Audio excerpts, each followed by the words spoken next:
Nice to see everybody. Are we all well? Are we looking forward to this? Are we excited? Fantastic. So, as he said, I'm Jenny.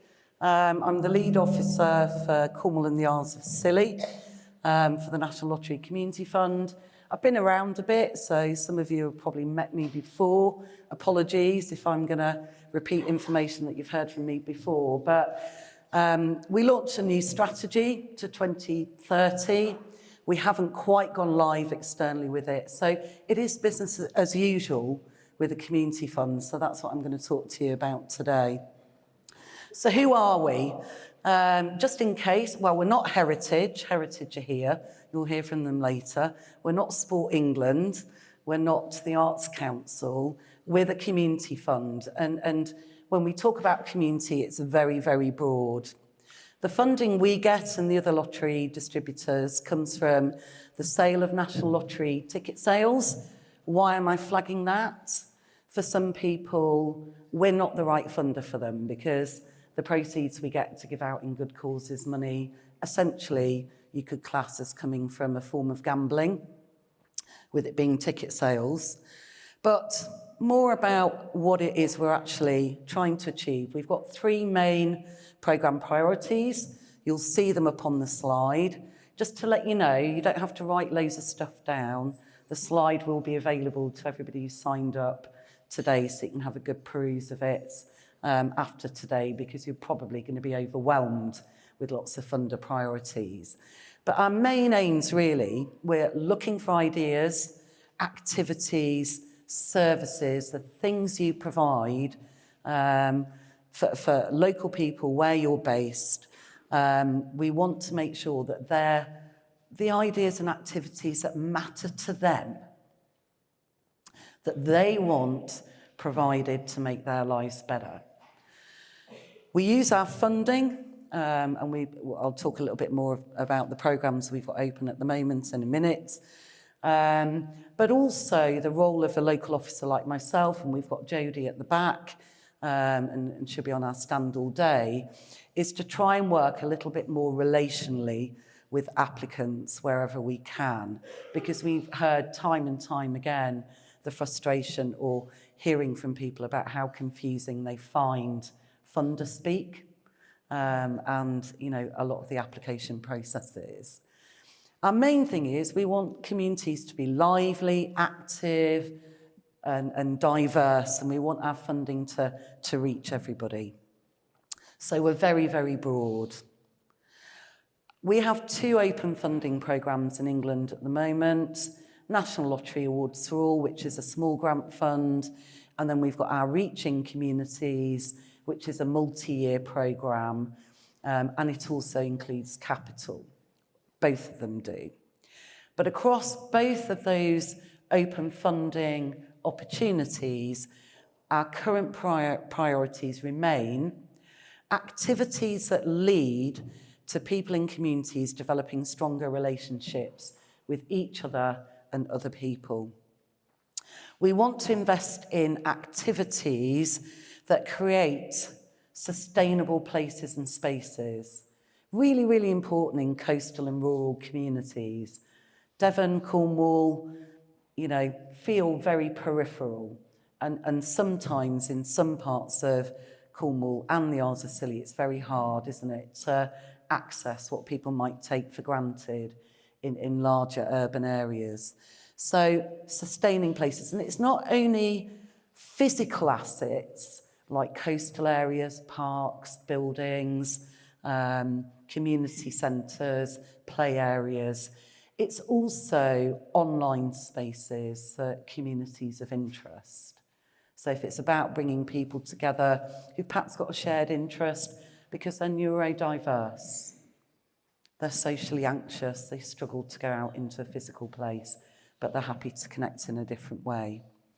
And then early action, which sounds quite broad, doesn't it? But what do we mean by that? What we mean by that is activities that support people to not get to crisis point. We're not really a crisis funder anymore. That being said, the longer term impact of COVID particularly on young people and children and mental health. We know the outcome of that, and certain communities that were shut away for a long period of time. We also know that we're in a cost of living crisis. It's ongoing. It's not going away at the moment. A lot's going on in the world, isn't it? We may see political change. So I'm not saying that we won't fund activities like food banks or baby banks or emergency services, but our main priority is to stop people getting to that point. And that's what we mean by early action. Some of you might have ideas that you feel meet all three, which is brilliant. You don't have to. It might just focus on one of those priorities. But when you're thinking about the difference you make, can you connect that to one of the funding priorities we have? That's really, really important. As I mentioned, we will still look at those projects where you're perhaps still dealing with or supporting people that are still living with the impact of, or the longer term impact of COVID, and also the cost of living crisis. And again, what we'd be asking you to think about when you describe to us in your applications what you do, linking it back to one of those three programme priorities. So we're open to all. We do our very best to be as flexible as we can as a funder. We know how much time and effort goes into making a funding application. We try to be proportionate. So if you're asking us for £15,000, we will try and not put you through the mill on loads of additional questions. It's usually a 500-word outline of what your project is. And again, if you're looking at larger amounts, you'll come across people like myself. We've got a team across the Southwest. We try and be a little bit more conversational. So it doesn't just rely on what you submitted on an application form or through a portal, if that makes sense. If there are things that we want to know more about, we will ask, and it becomes a two-way flow. Who can apply? Voluntary and community organisations, so you don't have to be a charity or a company. You can just be a group with a constitution and a bank account. In terms of companies, the focus is not for profit. What people we can't fund is individuals or sole traders. That's important because I mentioned the constitution. If you're a group of people that have come together, we'll want to see you've got a set of rules, what your purpose is, how decisions are made. If you're just a group of people that want to do something great in a park, we can't contract with you. So it's just worth understanding that. Again, we've got guidance on our website. I won't go into too much about profits because there are some not-for-profit companies that do have shares. So it's worth just reading our guidance on, what we're looking for in terms of not-for-profit community interest companies, for example. 2 trustees is really important. We've had that for a while now. The 2 trustees can't be married. I'm afraid we need some independence. And you can't be in a long-term relationship or civil partnership, living at the same address or related by blood. So that's really, really important. So if you're a father and daughter, set up a kick, really, really brilliant, it will be a no from us. You'd need an extra trustee there just to have a second one that isn't related to the founders there. And again, you cannot apply for funding and then give it to another organisation. Okay? You'd be surprised, we do get quite a few that do that. National Lottery Awards for All has recently changed. It's now grants from 300 up to 20,000. Can we have a whoop whoop? I can't hear you. Exactly. So that's absolutely fantastic news. We've doubled the amount, about time. Yeah, good. I've been here 10 years, so I've been waiting for this a long, long time. And it can be now for activities up to 2 years, which is great, isn't it? If you're an applicant that's had an awards tool and you need around about £8,000 to run your organisation for a year, you can now apply for 16 and have a bit of certainty that you're going to be delivering there for at least 2 years. So, and again, I've put our standard turnaround time is 12 weeks. But do check our website. I checked it this morning. Sadly, because of demand, and we don't have people who assess grants hidden in drawers we can pull out when we're busy. It's now, at the moment, 16 weeks. The reason that's important is we're not a retrospective funder.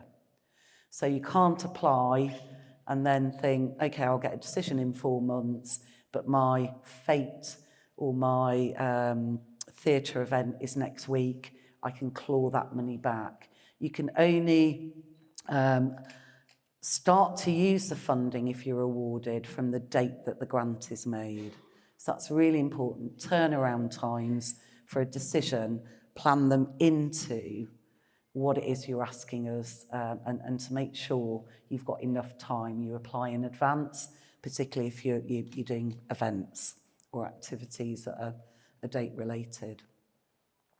New Street Church, their little Sparks group, one of our first to get one of the larger awards for all grants.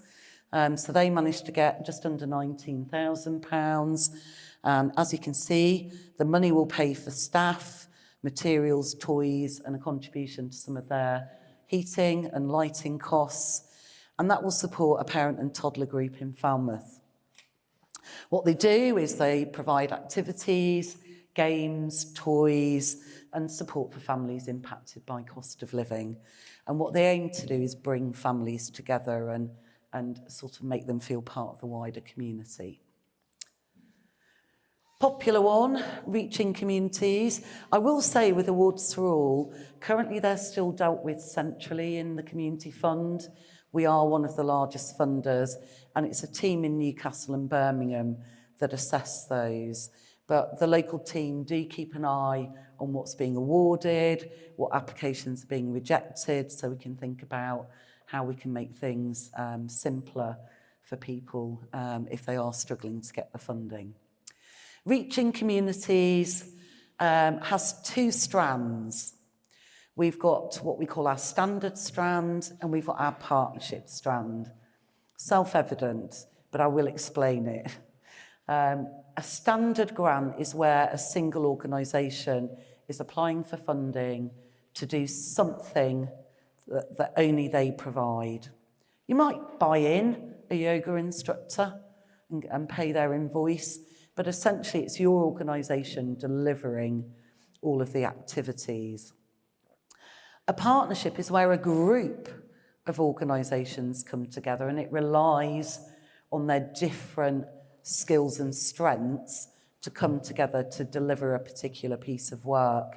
We've got a good example of that. We recently, I say recently, a year ago, funded the Safer Stronger consortium in Cornwall to do some work around antisocial behaviour in Bodmin and Newquay. And within the Safer Stronger consortium, there are a whole range of providers like the Women's Centre, Connect Communities, you name it. So they'll pull on those different organisational strengths to provide a rounded package of support to the people that are applying to. So if you're looking at reaching communities, you've got an option, if you're just applying for yourself, to click on the standard option, or if you're applying as a group of organisations to do a piece of work, you've got the option to go through the partnership route. They are for ideas that will cost £20,000 and £1. Because if it's going to cost £20,000, what do you think we're going to say? Apply to Awards for All. Okay? So the idea in the budget has got to be over that threshold. And you can apply for funding to cover activities for up to 5 years. You can apply at any time, like Awards for All. That's why timescales often go awry, because we might suddenly have 30 people apply at once. and then it puts a lot of pressure on managing the application pipeline. But you can apply at any time. Reaching communities is a two-stage process. It's an expression of interest, a couple of questions, around about 500 words. A local panel in the region will look at your idea and they'll make a decision whether to invite you through to submit a full proposal. Why do we do that? Well, we don't want to waste lots of people's time for ideas that aren't really suitable for the programme. So we don't want to put you through a lot of additional work when it's not necessary. If you are rejected for any of our grants, we'll do our best to give you feedback on how you could strengthen the application, but we won't tell you how to get the money. That's not what we're there for, but we will give you feedback about what we felt wasn't as strong about the application and things that you might need to reflect on. They are online applications, but other formats are available. So, if you do have communication difficulties, either our helpline or if you manage to get through to the local team, because to be honest with you, we're often out here and not sat on an end of a phone. So we're not as readily available as our helpline, but do give them the call if you want it. You need something signed or in Braille or easy read, we'll do our best to accommodate. What will we fund through Reaching Communities? We'll fund direct costs and project-related costs. I say project because everybody goes, oh, projects. The lottery always wants a project. I spent years being castigated by going, we just want funding for what we do. So let's call a project a start date and an end date, and it can be what you do already, but it could be a specific project you want to develop or deliver. So it could be either. There are some organisations, because we're really keen that our funding is distributed as far and as wide as we possibly can. And that's because that's where the lottery ticket buyers live. They live in every community. So we want to make sure every community benefits from the good causes money. But there are many, many organisations, particularly micro, really small groups, income less than 100k a year, ticking over, that we're really trying to reach with our funding that we know we haven't reached in the past. So we will look at things like income, because one of our priorities is to reach some of those smaller grassroots organisations.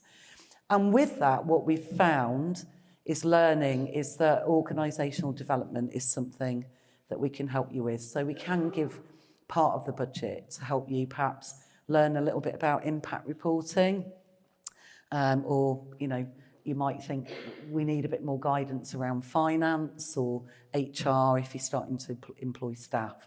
So as well as direct delivery, we can fund an element of capability building for the group, for the organisation itself, because not many funders do, and actually it really benefits groups to strengthen how they operate. And I mentioned capital, so you can apply for capital.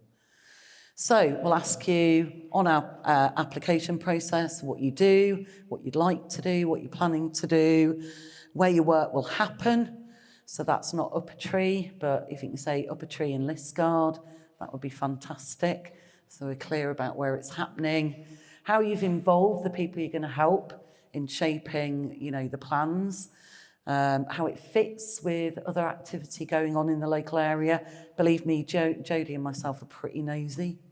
We have a little look around at what's happening in a place to make sure we're not funding somebody to do something that's already taking place and taking place well, because that's not a good use of our funds.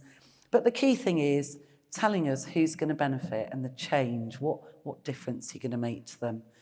We'll look at the budget last and how long you need the money for. We just want to know it makes sense. So I mentioned the two-stage process. If your expression of interest progresses, we'll try and give you a decision like a Warsaw within 12 weeks. But if we're busy, it might slip a bit. And then you've got your full proposal. And we'll work at your pace. I've seen applications take 6 months for a decision, up to a recent one.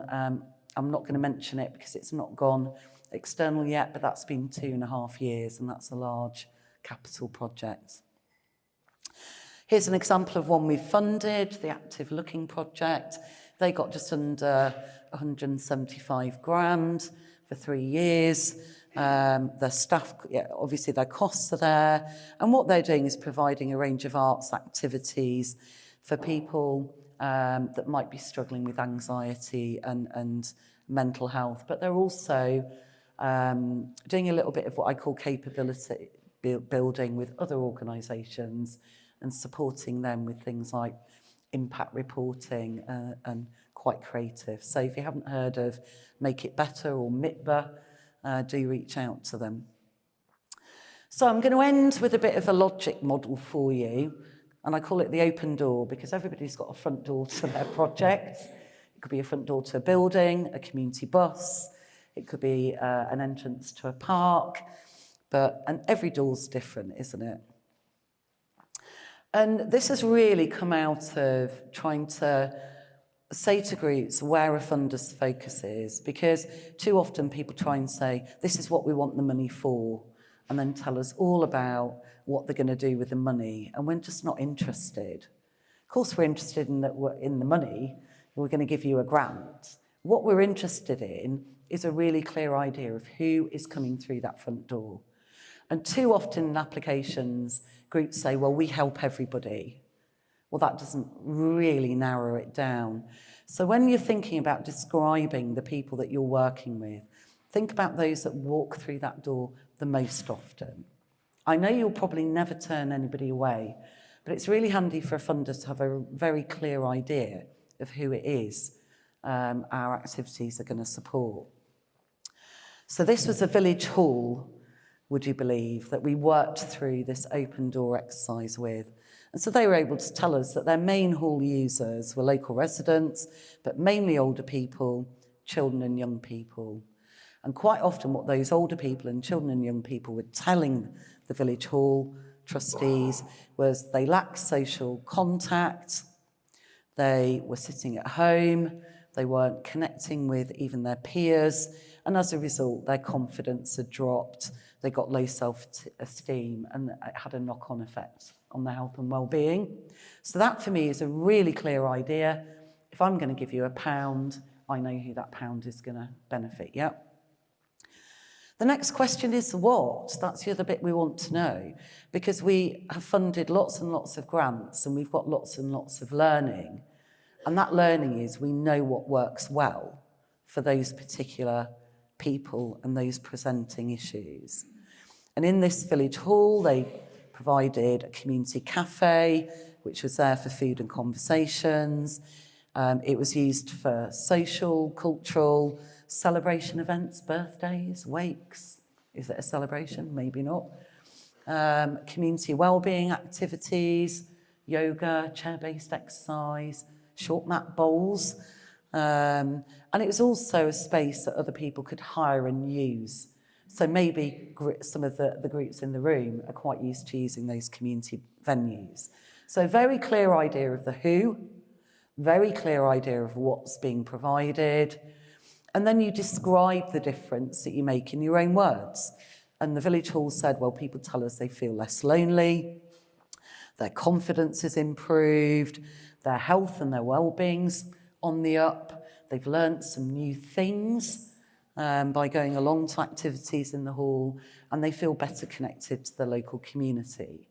So that is the difference, the change they're making through those activities described in their own words. And that's what we need to see, because as a funder, we'll then say, well, actually, if I look at the programme priorities, stronger relationships, check. Tackling disadvantage, check. Shared and sustainable places and spaces, it's a check. So that's the logic model, because then we'll look at your budget and go, well, it doesn't make sense. There's no higher costs in there for hiring it out when you're running your own activities. Where are your volunteer expenses? So we look at the budget last to see if it makes sense. in terms of what you're providing.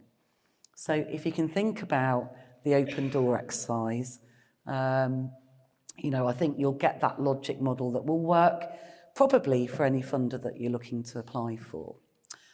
If you want to find out more, our website's there. Thank you.